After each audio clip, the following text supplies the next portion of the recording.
Hello guys, welcome back to the channel and welcome back to elite wrestling. तो guys finally इस week का AEW का dynamite show हो चुका है खत्म और आज इस वीडियो के अंदर हम उसी के बारे में बात करने वाले हैं और हम जानने वाले हैं कि इस वीक के डायनामाइट शो के ऊपर क्या हुआ और हमें इस वीक के डायनामाइट शो के ऊपर कौन कौन सी चीजें देखने को मिली है। क्योंकि सच में इस वीक का डायनामाइट शो फिर एक बार एक काफी जबरदस्त डायनामाइट शो रहा है, इसलिए इस पूरी के पूरे शो के ऊपर क्या हुआ ये जानने के लिए ये वीडियो एकदम आखिर तक जरूर देखना। और ऐसे ही AEW से रिलेटेड हर एक न्यूज, रूमर और अपडेट और AEW के हर एक शो का रिव्यू पाने के लिए हमारे चैनल को सब्सक्राइब करना मत भूलना। पर गाइस अब ज्यादा देर ना लगाते हुए चलिए वीडियो शुरू करते हैं और करते हैं इस वीक हुए डायनामाइट शो का रिव्यू और जानते हैं कि इस वीक के डायनामाइट शो के ऊपर क्या हुआ। तो गाइज इस वीक के डायनामाइट शो की शुरुआत AEW के मेंस डिवीजन से 1-on-1 मैच से हुई, जहां पर हमें ऑरेंज कैसिडी अपनी इंटरनेशनल चैंपियनशिप चैलेंजर बैंडिटो के खिलाफ डिफेंड करते हुए दिखाई दिए। और अगर यहाँ पर हम बात करें इस मैच की तो गाइज ये मैच इस वीक के डायनामाइट शो के ओपनिंग के अंदर एक काफी जबरदस्त मैच रहा है, जहाँ पर इस मैच के अंदर ऑरेंज कैसिडी और बैंडिटो इन दोनों ने अपनी काफी जबरदस्त परफॉर्मेंस दी है। और गाइज कहना पड़ेगा कि ऑरेंज कैसिडी किसी नॉर्मल सुपरस्टार खिलाफ हो या फिर किसी लूचाडोर खिलाफ, वो हर बार अपनी A लेवल की परफॉर्मेंस डिलीवर करते हैं और इस मैच के अंदर भी ऐसा ही था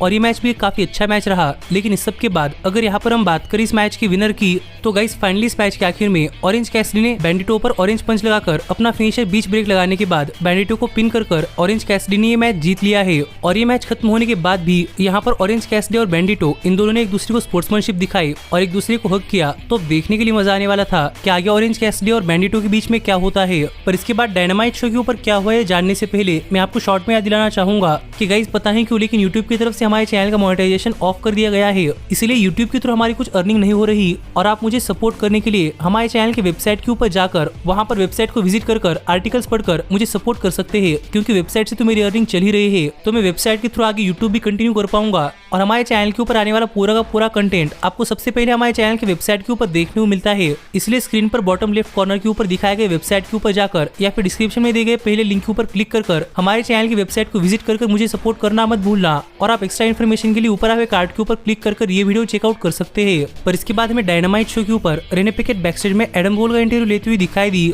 और रेने पिकेट ने एडम कोल से पूछा कि एडम कोल इस वीक के डायनामाइट शो के ऊपर क्या करने वाले हैं। और यहाँ पर जवाब देते हुए एडम कोल ने कहा कि इस वीक के डायनामाइट शो के ऊपर जेरिको को कॉल आउट करने वाले हैं और अगर जेरिको नहीं आते तो फिर एडम कोल जेरिको की तरफ जाने वाले हैं। जो बातें कहकर एडम कोल यहाँ चले गए, लेकिन इतने में यहाँ पर ऑरेंज कैसिडी और बैंडिटो आ गए और कैसिडी ने पूछा कि रेने पिकेट मैच के बाद इंटरव्यू लेती है तो क्यों ना वो उनका भी इंटरव्यू ले। और ऐसा कहने के बाद रेने पिकेट ने ऑरेंज कैसिडी सवाल पूछा कि उनका मैच खत्म होने के बाद उन्हें कैसा लग रहा है, जिस पर कोई जवाब न देकर ऑरेंज कैसिडी और बैंडिटो दोनों ही यहाँ चले गए। तो कहना पड़ेगा कि प्रोबेबली रेने पिकेट का इस वीक के डायनामाइट शो का सबसे जबरदस्त इंटरव्यू रहा है। पर सच में सीन काफी फनी था। और इसके बाद में रेने पिकेट जंगल बॉय और डार्बी एलन का इंटरव्यू लेते हुए दिखाई दी, क्योंकि यहाँ पर डार्बी एलन ने जंगल बॉय से बात करने के लिए टाइम मांगा था। और जंगल बॉय से बात करते हुए डार्बी एलन ने कहा कि डार्बी एलन को सच में नहीं पता था कि लास्ट वीक के डायनामाइट शो के ऊपर MJF जंगल बॉय को मैच कॉस्ट करवाने वाले हैं। पर अगर डार्बी एलन को पता होता कि ऐसा कुछ होने वाला है तो डार्बी एलन जंगल बॉय के कॉर्नर के अंदर रहकर जंगल बॉय का साथ देते। पर डार्बी एलन नहीं चाहते कि इस वीक उनके इस मैच के साथ ऐसा कुछ हो, इसलिए डार्बी एलन चाहते हैं कि जंगल बॉय डार्बी एलन के कॉर्नर के अंदर रहे।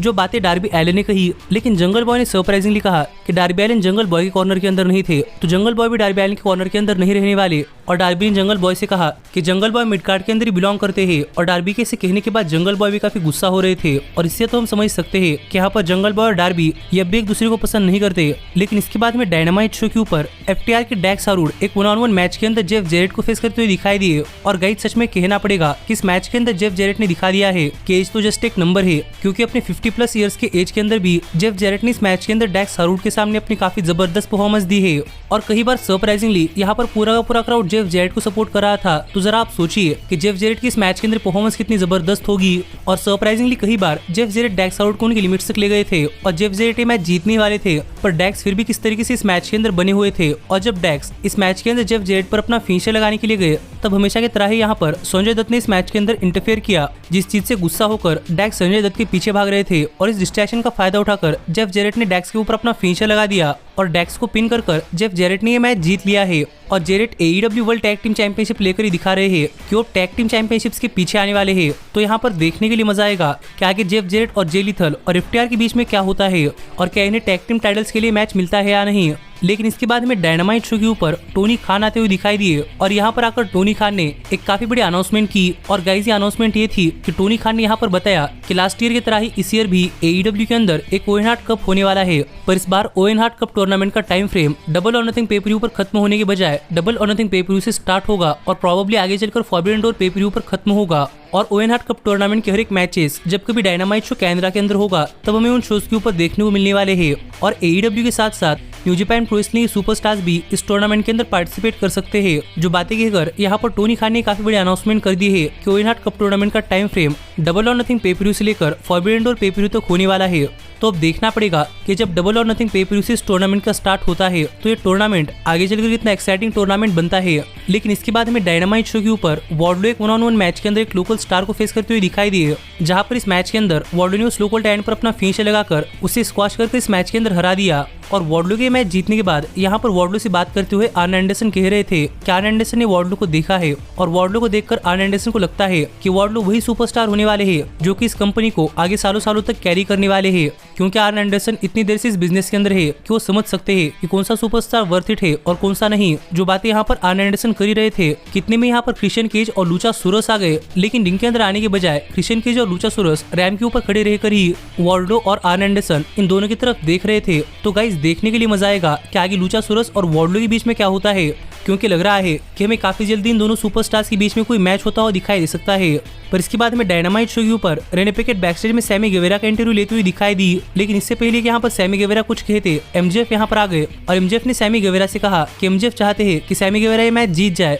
और MJF इसके लिए हर एक पॉसिबल चीज करने वाले हैं। जो बातें MJF ने कही, जिस पर सैमी गेवेरा और MJF इन दोनों ने एक दूसरे को प्रेजेंट भी दिया और एक दूसरे को हक किया, जो कि ऑकवर्ड तो लग रहा था लेकिन देखने के लिए मजा आने वाला था कि आगे शो के ऊपर क्या होता है। लेकिन इसके बाद हमें डायनामाइट शो के ऊपर MJF कॉमेंट्री टेबल ज्वाइन करते हुए दिखाई दिए और सैमी गेवेरा 4 प्लेयर्स टूर्नामेंट के फाइनल्स के अंदर डार्बी एलन को फेस कर रहे थे। और अगर यहाँ पर हम बात करें इस मैच की तो गाइस, फिर एक बार इस मैच के अंदर सैमी गेवेरा और डार्बी एलन इन दोनों ने अपने एक्सपेक्टेशन के ऊपर डिलीवर किया है और इन दोनों ने दिखा दिया है कि क्यों इन्हें लोग AEW का फ्यूचर कहते हैं, क्योंकि इस मैच के अंदर भी इन दोनों सुपरस्टार्स की परफॉर्मेंस काफी जबरदस्त थी। और गाइस, कहना पड़ेगा कि अगर ऐसा यंग टैलेंट AEW के पास है तो AEW का फ्यूचर काफी ब्राइट है। और एक काफी जबरदस्त मैच के बाद अगर यहाँ पर हम बात करें इस मैच की विनर की तो गाइस, फाइनली इस मैच के आखिर में डार्बी एलन सैमी गेवेरा पर अपना फिनिशर लगाने के लिए जा रहे थे, पर टाइमेलो ने रेफरी को डिस्ट्रैक्ट कर दिया और इस चीज का फायदा उठाकर MJF ने डार्बी एलन के हाथ के अंदर एक स्केटबोर्ड फेंक दिया और सैमी गेवेरा ने ऐसा दिखाया कि डार्बी एलन ने उस स्केटबोर्ड से सैमी गेवेरा के ऊपर अटैक किया है। और रेफरी को ऐसा लगने के बाद रेफरी ने यहाँ पर डार्बी एलन को डिस्क्वालीफाई कर दिया, जिसके चलते सैमी गेवेरा ये मैच जीत चुके हैं और आगे चलकर सैमी गेवेरा डबल और नथिंग पेपरव्यू पर MJF की वर्ल्ड चैंपियनशिप के लिए नंबर 1 कंटेंडर बन चुके हैं। और सैमी के मैच जीतते ही MJF और सैमी ने मिलकर डार्बी एलन के ऊपर अटैक करना स्टार्ट कर दिया। लेकिन तभी यहाँ पर डार्बी एलन को बचाने के लिए जंगल बॉय आ गए, जिन्हें देखकर MJF और सैमी गेवेरा तो यहाँ से भाग गए। पर जब जंगल बॉय डार्बी एलन की तरफ हाथ बढ़ा रहे थे तब डार्बी एलन इस चीज से नाराज थे कि जंगल बॉय डार्बी एलन के कॉर्नर के अंदर क्यों नहीं थे। पर यहीं पर माइक लेकर बात करते हुए MJF ने कहा कि डार्बी एलन और जंगल बॉय दोनों ही मिड कार्ड के अंदर जा सकते हैं, क्योंकि सैमी गेवेरा और MJF ये AEW के टॉप स्टार्स बनने वाले हैं और इनका वर्ल्ड चैंपियनशिप के लिए मैच कंफर्म हो चुका है। जो बातें MJF कर ही रहे थे कि तभी टोनी शिवानी ने बात करते हुए MJF को चुप किया और MJF को बताया कि टोनी खान की तरफ से उन्हें अभी अभी इंस्ट्रक्शंस मिले हैं और टोनी खान ने नेक्स्ट वीक के डायनामाइट शो के लिए एक टैग टीम मैच बुक कर दिया है, जहां पर सैमी गेवेरा और MJF मिलकर डार्बी एलन और जंगल बॉय को फेस करेंगे। और अगर डार्बी एलन और जंगल बॉय ये मैच जीत जाते हैं तो उन्हें डबल और नथिंग पेपरव्यू पर वर्ल्ड चैंपियनशिप के लिए मैच मिलने वाला है और ये मैच बन जाएगा 4+4 मैच। जिस अनाउंसमेंट से MJF और सैमी गेवेरा तो काफी गुस्सा थे और गुस्से में यहाँ चले गए, लेकिन फाइनली इस अनाउंसमेंट के बाद डार्बी एलन और जंगल बॉय ने भी एक दूसरे के साथ हैंडशेक कर लिया, क्योंकि इन्हें पता चल चुका है कि नेक्स्ट वीक इन्हें साथ में मिलकर काम करना पड़ेगा और अगर ये साथ में मिलकर काम करते हैं तो इन्हें वर्ल्ड चैंपियनशिप के लिए मैच मिलने वाला है। और जब बैकस्टेज में रेने पिकेट MJF का इंटरव्यू लेने के लिए गई तो MJF काफी फ्यूरियस थे और रेने पिकेट को कोई इंटरव्यू दिए बगैर यहाँ से जाते जाते टोनी खान से बात करते हुए MJF कह रहे थे कि MJF को पता है कि टोनी खान ये सब चीजें MJF के साथ इसलिए कर रहे हैं क्योंकि टोनी खान MJF को पसंद नहीं करते, लेकिन कुछ भी हो जाए MJF ही वर्ल्ड चैंपियन रहने वाले हैं। जो बातें कहकर MJF यहाँ जा रहे थे और सैमी गेवेरा भी उनके साथ आ रहे थे, पर MJF ने सैमी गेवेरा से कहा कि उनके कार के अंदर जगह नहीं है, जबकि उनके कार के अंदर कोई नहीं बैठा था। और ऐसा कहकर MJF अकेले अपने कार के अंदर बैठकर चले गए और इससे सैमी गेवेरा भी काफी नाराज थे। तो देखने के लिए मजा आएगा कि MJF ने ऐसा कर दिया है तो कि नेक्स्ट वीक MJF और सैमी गेवेरा साथ मिलकर काम कर पाते हैं या नहीं। लेकिन इसके बाद हमें डायनामाइट शो के ऊपर एडम कोल आकर क्रिस जेरिको से बात करते हुए दिखाई दिए और यहाँ पर माइक लेकर बात करते हुए एडम कोल ने क्रिस जेरिको को कॉल आउट किया और जेरिको भी टाइटनट्रॉन स्क्रीन के ऊपर आ गए और जेरिको ने कहा कि जेरिको किसी ऐसे सुपरस्टार्स कहने के ऊपर बाहर नहीं आने वाले जो कि लास्ट वीक अपनी गर्लफ्रेंड को तक नहीं बचा पाया, पर जेरिको की आर्मी एडम कोल का ध्यान रखने वाली है। ऐसा कहकर जेरिको ने जेरिको ऑपरेशन सोसाइटी को एडम कोल के ऊपर अटैक करने के लिए भेज दिया और नंबर्स एडवांटेज के चलते जेएस एडम कोल के ऊपर अटैक कर पाया। पर यहाँ पर एडम कोल को बचाने के लिए ऑरेंज कैसिडी और बैंडिटो आ गए, पर फिर भी जेएस के पास नंबर्स एडवांटेज था और इसीलिए यहाँ पर बराबरी करने के लिए कोई और नहीं बल्कि farmer WWE superstar undisputed era के मेंबर और एडम कोल के दोस्त यानी कि रॉड्रिक स्ट्रॉन्ग आ गए और यहाँ पर आकर रॉड्रिक स्ट्रॉन्ग ने जेएस के ऊपर अटैक कर उन्हें रिंग के बाहर कर दिया और फाइनली यहाँ पर एडम कोल और रॉड्रिक स्ट्रॉन्ग इन दोनों ने एक दूसरे को हुक किया। और गाइस ये देखकर यहाँ पर पूरा का पूरा क्राउड काफी इरप्ट हो चुका था क्योंकि एक तरीके से एईडब्ल्यू के अंदर अनडिस्प्यूटेड एरा का रियूनियन हो चुका है। और ये देखकर ऑरेंज कैसिडी और बैंडिटो भी थोड़े फार सरप्राइज थे, जिसके बाद ऑरेंज कैसिडी और बैंडिटो तो यहाँ चले गए। पर गाइस अब देखने के लिए मजा आएगा कि जब रॉड्रिक स्ट्रॉन्ग भी एईडब्ल्यू के अंदर आ चुके हैं तो उनका एईडब्ल्यू के साथ फ्यूचर क्या होता है। पर इसके बाद में डायनामाइट शो के ऊपर क्यूटीवी का एक बैकस्टेज सेगमेंट देखने को मिला जहाँ पर क्यूटी मार्शल काफी नाराज थे कि power of shops TNT championship हार चुके हैं, लेकिन यहाँ पर पावर ऑफ सॉप्स गुस्से में क्यूटी मार्शल के ऊपर गए और पावर ऑफ सॉप्स ने क्यूटी मार्शल से कहा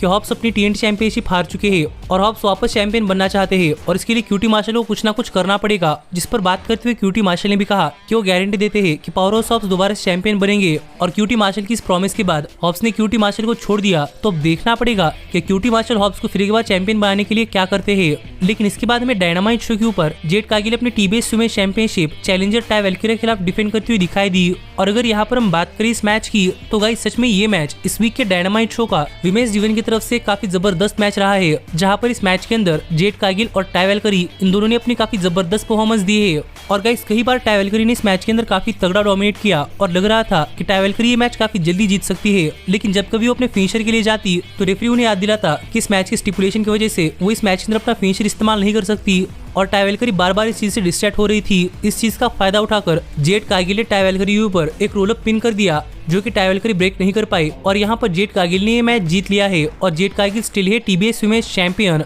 और इस चीज से टाई वेल्कियर काफी नाराज थी और यहाँ पर टाई वेल्कियर जेड कार्गिल के ऊपर अटैक करने के लिए गई, जहाँ पर रेफरी टाई वेल्कियर को रोक रही थी। पर टाई वेल्कियर इतनी गुस्सा हुई कि वो रेफरी ऑब्री एडवर्ड्स पर अपना फिनिशर लगाने के लिए जा रही थी, लेकिन बाकी सारे रेफरीज ने आकर टाई वेल्कियर को शांत कर दिया। तो अब देखना पड़ेगा कि टाई वेल्कियर इतनी गुस्सा है तो आगे चलकर क्या करती है। लेकिन इसके बाद में डायनामाइट शो के ऊपर डॉक्टर ब्रिट बेकर और जेमी हेटर इनका एक बैकस्टेज सेगमेंट देखने को मिला, जहाँ पर बात करते हुए डॉक्टर ब्रिट बेकर और जेमी हेटर ने कहा कि द आउटकास्ट ने एक वॉर स्टार्ट कर दी है और ये वॉर तब तक खत्म नहीं होने वाली जब तक द आउटकास्ट मुर्दाघर के अंदर नहीं जाती। जो बात यहाँ पर जेमी हेटर और डॉक्टर ब्रिट बेकर ने कही है तो देखना पड़ेगा कि इसका मतलब क्या है और ये वॉर कब तक चलती है। पर इसके बाद में डायनामाइट शो के ऊपर जे वाइट और जूस रॉबिन्सन का एक बैकस्टेज सेगमेंट देखने को मिला, जहां पर बात करते हुए इन्होंने कहा कि शॉन स्पियर्स को उनकी राइवलरी के अंदर पड़ने की जरूरत नहीं थी और शॉन स्पियर्स ने यहाँ पर अपने आप को इन्वॉल्व कर लिया है और अब शॉन स्पियर्स का हाल काफी बुरा होने वाला है। जो बात यहाँ पर जे वाइट और जूस रॉबिन्सन ने कही, पर यही पर जवाब देते हुए रिकी स्टार्स और शॉन स्पियर्स इन दोनों ने जे वाइट और जूस रॉबिन्सन इन्हें एक टैग टीम मैच के लिए चैलेंज कर दिया है,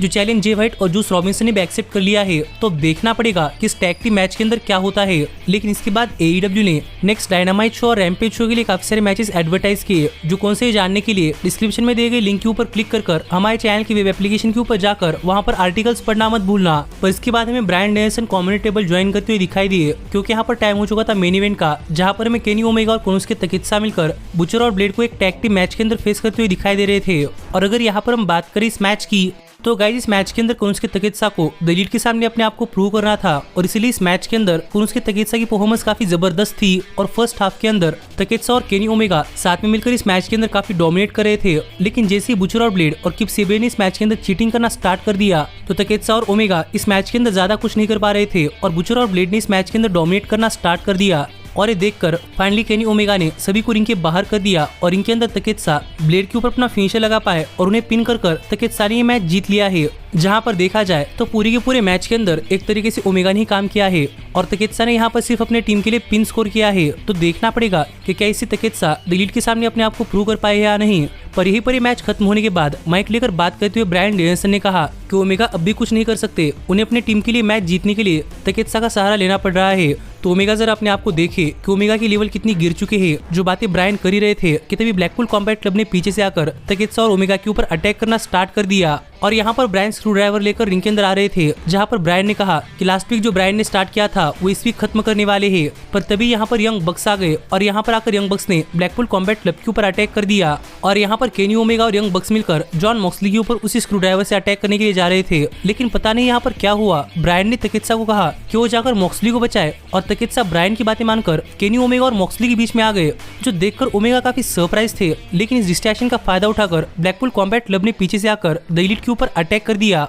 जिसके बाद यहाँ पर बीसीसी तकित्सा को अपने साथ अलाइन करने में लगा हुआ था। पर तकित्सा बीसीसी के साथ भी नहीं जाना चाहते थे, लग रहा था कि वो यहाँ पर एक तरीके से वायलेंस रोकना चाहते थे। लेकिन ब्रायन ने कहा कि ब्लैकपूल कॉम्बैट क्लब को ना कहने का अंजाम काफी बुरा होता है और ऐसा कहने के बाद बीसीसी ने तकित्सा के ऊपर अटैक कर दिया और मॉक्सली ने वही स्क्रू ड्राइवर लेकर तकित्सा के ऊपर अटैक कर दिया, जहाँ पर तकित्सा के सिर से काफी खून निकल रहा था और ब्लैकपूल कॉम्बैट क्लब फाइनली यहाँ से भाग गया और यहाँ पर द एलीट पूरी तरीके से डिस्ट्रॉय हुई पड़ी थी। और ऐसे इस वीक का डायनामाइट शो ऑफ एयर चला गया, जो शो तो मुझे काफी पसंद आया है। और गाइस आप भी मुझे कमेंट कर बताइए कि आपका इस शो के ऊपर क्या कहना है। पर ऐसे ही AEW से रिलेटेड हर एक न्यूज, रूमर और अपडेट और AEW के हर एक शो का रिव्यू पाने के लिए हमारे चैनल को सब्सक्राइब करना मत भूलना। पर अब भी मिलता हूँ आपसे अगली वीडियो के अंदर, पर तब तक stay healthy, stay happy and keep watching elite wrestling. Hey, did you like that video? Click the screen for more. And where do you think you're going? Check out our official merchandise page and to support the entire cast. And thanks so much for being the elite. The elite, the elite. What, Nick, you're not going to sing it all with me this time?